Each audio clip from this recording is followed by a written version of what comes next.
Hey everyone, it's John Heath here again for Milton Rose Learning with another Let's Learn video on King Lear context. So it's madness, monarchy and a nation on the brink. So we're going to have a look at some of the key contextual factors such as divine right of kings and Shakespeare's personal views as well for the high marks in the essays. Then we're going to have a look at how that context plays out into the text itself. And then I'll help out with three of the best contextual quotes, which you can then pepper into your essays. Okay then, so if we dive in, let's get cracking. So first off then, if we start with, some of the key context there, as you can see in the image as well, divine right of kings and the disruption of this. So King Lear's decision to divide his kingdom, which was called Gavelkind, that's the technical term for it, goes against the belief that monarchs were chosen by God, because this leads only to chaos and tragedy. So in this period there was the notion of the divine right of kings, that God had appointed the king. The king was God's representative on earth, but he kind of King Lear, by kind of dividing his kingdom, he's almost throwing that back in God's face from a Christian interpretation of it. So he's kind of messing around with that divine right of kings, and that would be something for you to do some independent research on, definitely. Also, we have patriarchy and obedience. So Jacobean society, because James I was on the throne at this time, expected absolute loyalty to the father and to your king. So Lear's downfall begins when this authority is challenged by his daughters.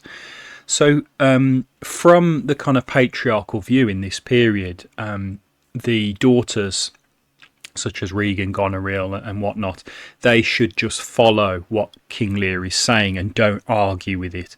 And by arguing with it, they've kind of destroyed the natural order of society at that time and gone against patriarchal norms at the time as well. So they've really created problems, and that's what leads to the tragic consequences.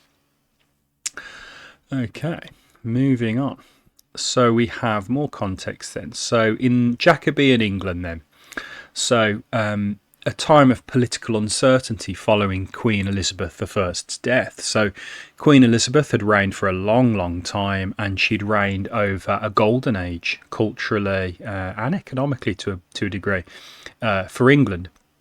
But she has now died, and so obviously we have James I on the throne, and it created a lot of political uncertainty after such a brilliant ruler. So fears about succession and national stability in England at this time are echoed in King Lear's division of the kingdom.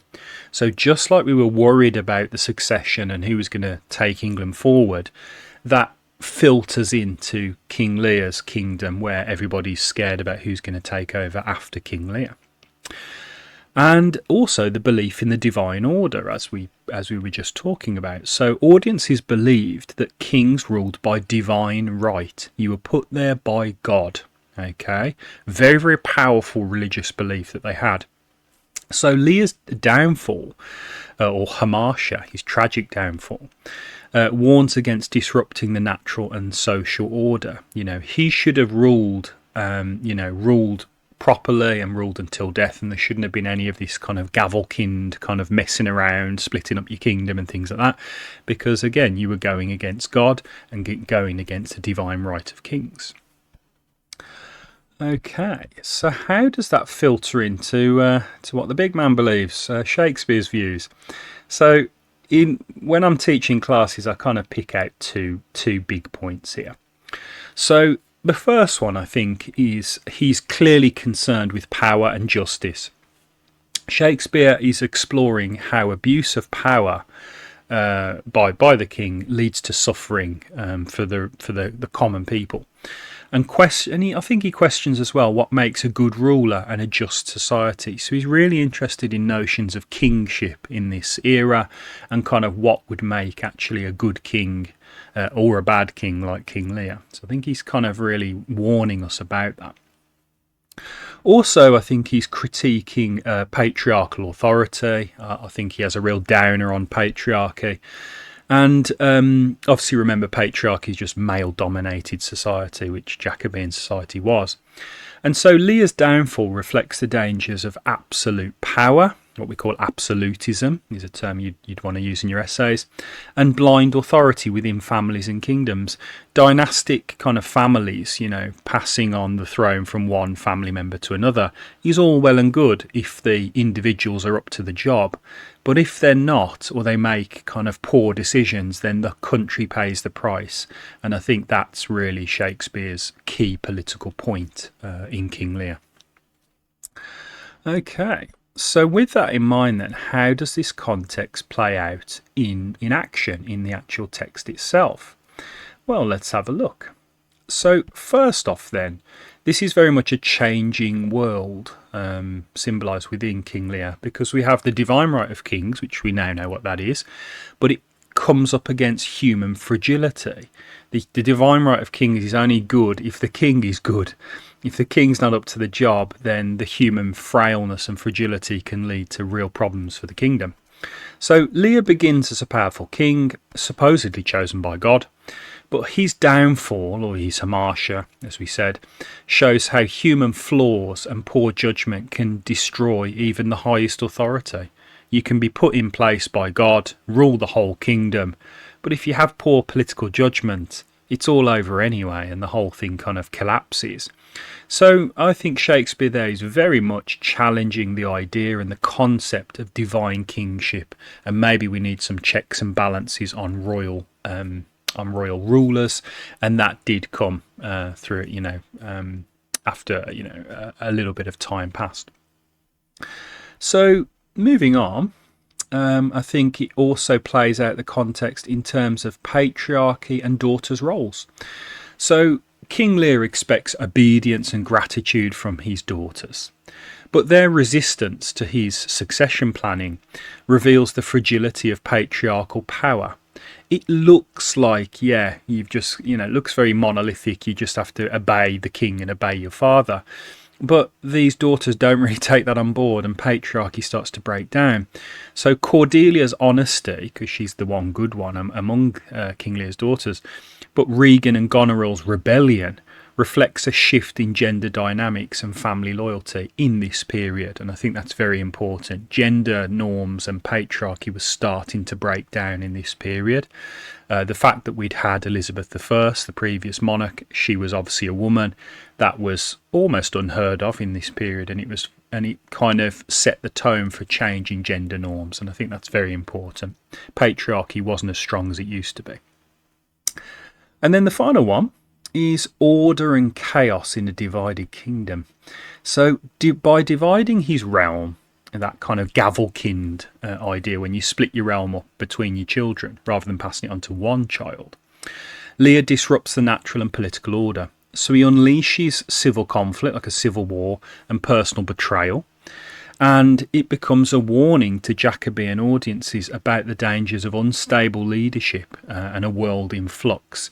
Political succession in this period was extremely sensitive. Okay, so if you didn't have a very clear line of succession, then nobles or family members could start kind of playing up and start kind of getting their own private armies ready and all this kind of stuff, and could destroy the kingdom. That's how civil wars often started in this period. So Lear hasn't really looked ahead, and that's his problem. He has no foresight, and he hasn't kind of got a clear line of succession, and that's where the problem comes. Okay. Right, now let's have a look at some of the really good King Lear quotes which illustrate a lot of this context in action. So first off then, you can see King Lear there, he's not having a good day. So this is King Lear on patriarchal authority and filial duty. Filial meaning like familial, to do with your family.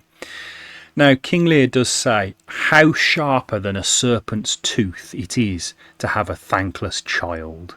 So that's when he receives kind of advice from one of his daughters that he doesn't want, and he says, it's horrible to have children who don't follow what you're saying, because obviously, as we know, patriarchy was breaking down in this period.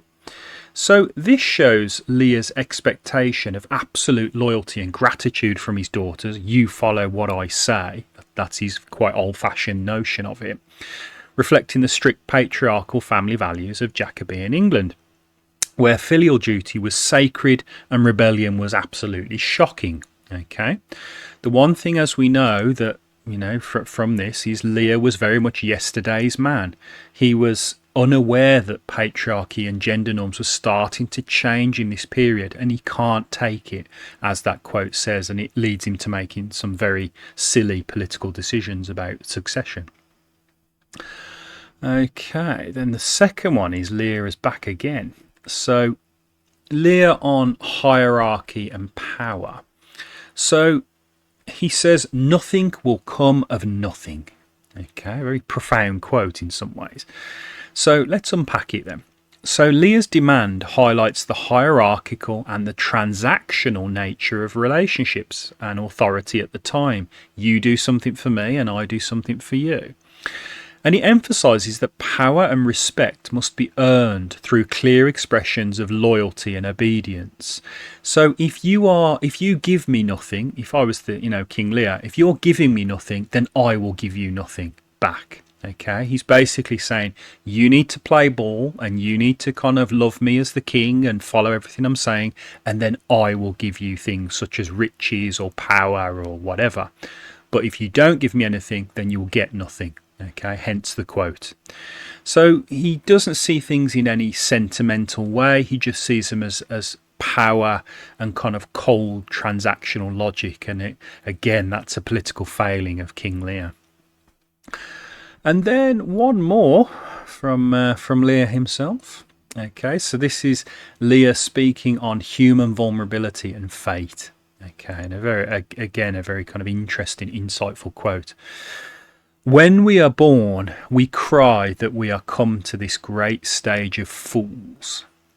So let's again unpack that quote. So that line reveals Shakespeare's exploration of human vulnerability, because don't forget, King Lear is getting older and he's becoming more frail and vulnerable, and the fragility of life itself.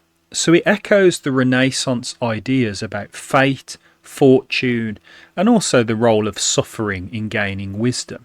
Okay, so to gain the wisdom that we realise the frailty of life, it's almost a painful process which Lear has to go through, and it makes him a very tragic character within this, because he has to really suffer to gain that insight and to gain that wisdom. Something very profound there to finish on. Okay, so let's just finish up and just wrap it up with a nice little summary. So first off, we've had a look at some of the key contextual factors. So the key divine right of kings would be very good to look into, as well as the changing kind of notion of patriarchy and gender norms in the period. Then we've looked at how it played into the text, so the context in action. So obviously the clash between that divine right of kings, but also the human fragility if you got a poor kind of ruler. Then we also looked at order and chaos in a divided kingdom, and it would be very useful for you to have a look at that gavelkind concept. Okay, really interesting concept for succession in this period. And then we just finished up by having a look at some key contextual quotes, which would be great for you to maybe sit back after this lesson and just tease apart and analyse a little bit, and then you can sprinkle those into your essays. Okay, so it just remains to say, as always, if you've enjoyed this lesson, please hit the like, subscribe and tap the bell icon and tell all your friends. And keep an eye open, because we'll be uploading new videos every week. And it just remains to say after that, thanks for listening and take care.